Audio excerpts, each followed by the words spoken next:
Hello, here's an old idea but still very relevant concerning Iraq and USA's withdrawal. Well, everyone knows that American presence in the Middle East is a provocative thing for a lot of Muslims. And it might be very true that just pulling out all the forces might result in a collapse of that society, more than it has collapsed right now. So I proposed this a few years back, and I still think it's a good idea, even though details and stuff like that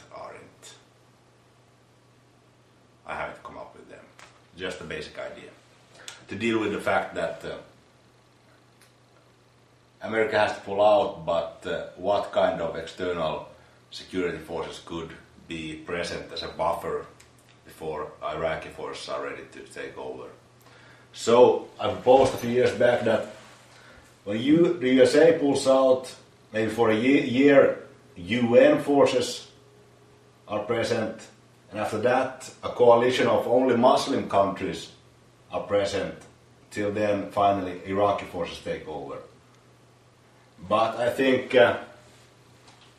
these two steps could somehow be molded into one, maybe perhaps UN forces with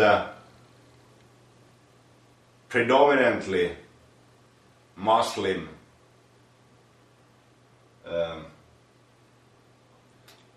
personnel.